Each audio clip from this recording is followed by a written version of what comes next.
Welcome to the Mike Litton Experience podcast.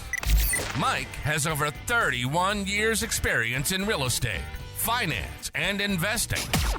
He's passionate about being a father, a teacher, a realtor, an investor, and a leader. Everyone has a story, and our passion is to help them tell it. And now, introducing the host of the Mike Litton Experience, Mike Litton. So what can you expect from the Mike Litton Experience? You can expect stories that will inspire, motivate, advice that will sharpen your focus, and expert information on real estate, finance, and market conditions. Max Zaker, thank you for being on the Mike Litton Experience, man. Hi, Mike. I really appreciate it. It's great to see you. We don't see each other often enough, but appreciate you being here. And like I told you before we started, we know that everybody has a story, and our passion is to help them tell it. And so with your permission, what we'd like to do is just start with where you were born and go all the way up to today. And we can talk about anything you'd like to talk about at that point that's happening today or you're working on for tomorrow. Does that work? Sounds like a plan. So where were you born? So I was born in Iran, which is a place which is way, way on the other side of the planet. Yes, it is. I remember 30, 40 years ago when someone asked me, they would say, Iran, where? Yeah. But I think by now, almost everyone has heard about it. Yeah. Maybe for some people in a positive way, in a negative way, but whatever your take is on it, that's where I was born. Okay. And Did you grow up there? I lived in Iran until the age 15. Okay. Then I went to Germany for a short period of time because I Okay. spoke German at the time, and that's where I was going to finish high school, and that didn't work out. And then I immigrated to England. So I grew up in England from the age almost 16 till the age 29 Okay. when I moved to the U.S. And Okay. I've lived here ever since. So what made you move to the U.S.? If you heard about what happened in Iran in the 1970s, Yeah, and with the all Shah that and stuff, everything, and most of my family kind of not by choice, left Iran and they moved here to the U.S. right here in San Diego, A lot of families California, did, yeah. and they've lived here ever since the mid 70s, late 70s. And I was living in England at the time, and of course, it was kind of that chain migration. And after much persuasion, they convinced me to give up the cold and rainy climate to move to California. And but that happened years after. So. That wasn't that hard a choice. Yeah. It's a lot nicer here. So you move here. So let me ask you this. So growing up, who was the most influential person to you growing up? So I'll answer that question in two ways. Okay. Right? I remember as a kid, I remember vividly, I was 10, 11 years old, and I would watch kind of people here in America on television, and then of course Hollywood did a really good job marketing the U.S. Yeah. And the image that people have of the United States outside of the U.S. is really palm trees, beautiful beaches, and blue skies, and everybody's walking around, completely with a nice suntan. So that's the image that you have. Right. That's a good marketing plan, by the way. It is. I think Hollywood did a really great job. And I remember as a kid watching, what's his name? The guy who was a famous Hollywood star, and he always used to ride a motorcycle, James Dean. Okay. I had a poster of him on the wall. Okay. And he was like this guy that I said someday I'm gonna grow up and I'm gonna ride a motorcycle like James Dean. So that was one person, and outside of that, I didn't really have an idol per se, but I knew that someday I wanted to make it, to the U.S. and I wanted some of the things that other people had. Yeah. Didn't know how, didn't know when. But I had this kind of deep desire that I wanted to be a part of that lifestyle. Gotcha. Okay. So when you were growing up in it's Iran, right? Iran. Yeah. When you I always pronounce it incorrectly, but when you were growing up in Iran, what was your favorite thing about growing up there? It was home, right? It's where my roots are, and Iran is it's a country with a very, very extensive, cultural and historic background. At the time, I couldn't tell the difference because that's all I knew. That was Right. the world it was familiar to me.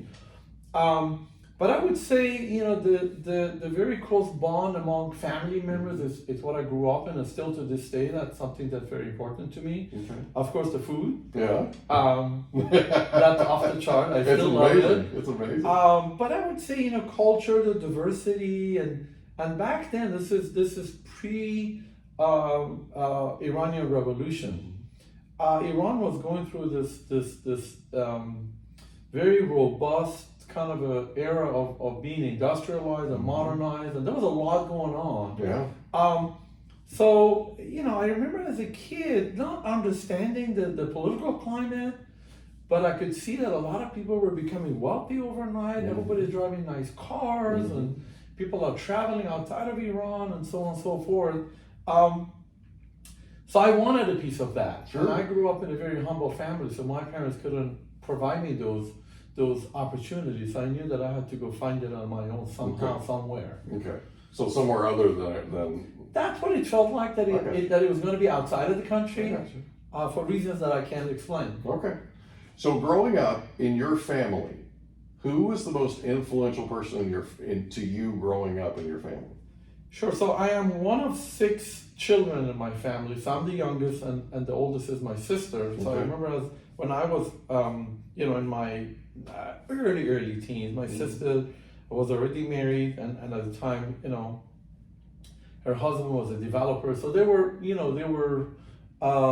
living a very good life. They were constantly traveling all over the world. So I remember my sister was kind of my idol, and she's the one who would tell me, hey, listen, there's a world of opportunities out there. You just have to focus, do good in school. And so watching them, kind of seeing how they had formed their life, I think that must have had a lot of influence on me without knowing at the time. Yeah. But now that I think back, I would say definitely my sister. Sisters are good for that. Yeah. And my brothers are very driven too. They've all done well for themselves. That's good. So being the oldest, I had a lot of kind of people ahead of me that I was looking up to. Sure. Kind of watching how they were living their life. Yeah. That's awesome. So you had examples going Quite a few good examples. That's awesome. Yeah. So you moved to Germany, then you go to England, and you're in England for a while. So what was it? Where did you study in England? So just to put things in some context, so I went to Germany because I went to a German school in Iran. So I spoke German as a second language. Okay. So the idea was I was going to go to Germany, finish high school, get a 4-year college degree. And back then, if you know anything about back then, the idea was you get a 4-year college degree, doesn't matter from where, but from some Western university, preferably some sort of engineering. Right.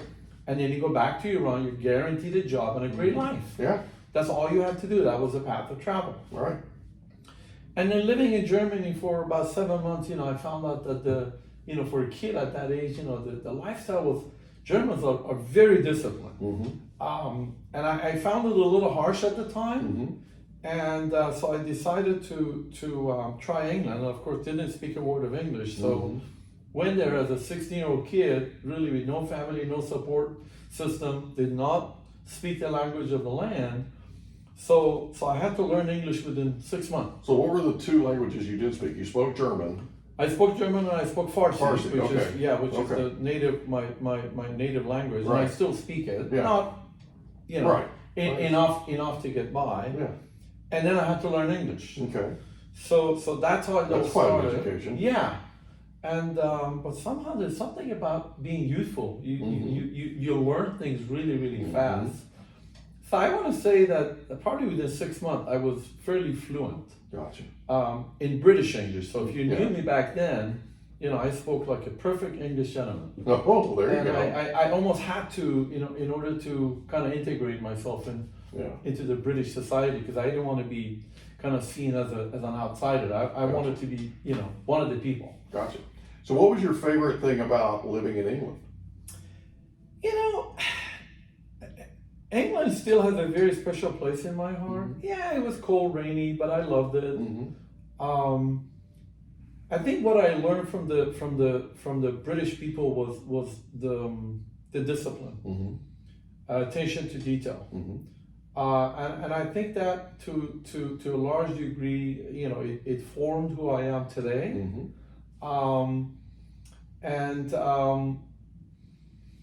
And I love the British English countryside. I love the cultural diversity, especially because I grew up in London. So it's even back then, I mean, certainly more so today than ever. But even back then, I remember London was a very diverse community. I mean, and the idea of me, being exposed to all kinds of cultures. I think that was one of the unique aspects of it. And London it's a cosmopolitan city. And at that age, it certainly provided all kinds of opportunities for me. That's cool. So you leave England, you come to San Diego. Is it San Diego you come to directly? Flew in right into San Diego. Okay. And so when you come to San Diego, what do you do? So the idea was, by then, of course, most of my family had moved here, specifically my brothers and my sister. They had been here for about 15 years. So the idea was, if you want to do well in America, what you do is you start a family business. And there were certainly quite a few examples of it back then. So I came here with this idea that we're the four brothers were going to get together and start a family business, which we did. But that didn't last very long because, being a family member and doing business together don't always go hand in hand. But it was a special family to be in business together. Yeah, but it was a great opportunity. So we did do that, and then after a couple of years, I decided that I needed to go on my own and kind of figure things out. And what was the business? So I can't tell you how we ended up, but we started a chain of dry cleaners. Okay. We don't know. Okay. And still to this day, my family, they own a fairly large chain of dry cleaners in San Diego County. Okay. And I don't know how the heck we ended up in that business. We knew nothing about it, but we're all very entrepreneurial. Yeah. It was a lucrative business. And so we kind of took the old idea of a dry cleaners, and we modernized it and really put a completely different feel and look to it. So if you go to one of our family dry cleaners, one of the locations, you'll see it fully automated. So that was the idea, that we're going to take something that was a lucrative business, hard business though. I mean, working 7 days a week, long hours. But it didn't require us to, having been born and raised here, because some businesses would require you to have a deeper understanding of the environment that you're in. But it was a business that allowed us to fairly quickly jump right in. And we did very well. I mean, we expanded the company fairly quickly. I mean, at one point, we had locations from as far north as Carlsbad all the way down to the city of Chula Vista. Wow. So it really became a phenomenal business model. But then, it just wasn't what I wanted to do, but I certainly learned a lot. It was a great starting point. Okay. So after the dry cleaning experiment and the experience, what's next? So after leaving the business, the family business environment, probably within a 8-year span, I probably started, founded, managed, some I ran them to the ground. Probably a good 12 to 14 different type of small businesses, ranging from restaurants, bars, nightclubs, newspaper publishing business, print shops, business services, logistics, you name it, I probably had a hand in it. But that was a time of my life where my brain was working much faster than what I could keep up with it. And I was just full of all these ideas, and I think by then I had acquired the taste of the American lifestyle, where innovation and ideas can ultimately take off. And I remember I had a mentor. He said, "Hey, listen, here's the way you have to look at it. You got to come up with 10 ideas, and if one of them work, you got it made. But if you don't come up with those 10 ideas, nothing will ever work." So I was kind of on this drive to try and find something that I could be really good at. And that meant I was going to try many different things. Sure. some worked, some didn't, but every one of them taught me a valuable lesson. Yeah. Again, it's really That's an important. accumulation of all those experiences that allowed me to, be You sitting succeed, here. you and succeed or you having- learn, right? Yeah. Absolutely, yeah. So once you went through that time frame, then what happened? So what happened was along the way doing all this stuff, I remember I had a small business in San Diego, and I remember my phone rang, and back then we didn't have cell phone. The shop phone rang, and our employee said, "Hey, there's somebody here on the phone want to talk to you, somebody from the city." And I thought, "Oh my God, what did I do now?" Yeah, right. And You get some goosebumps. Well, yeah, and it turned out to be at the time, it was a gentleman who was running for office for the city of San Diego council office. Okay. It was somebody from his campaign. I said, "Hey, I'm so and so," and I had no idea. And I knew nothing about the American political system. I was just a business dude, just trying to make a living. Right.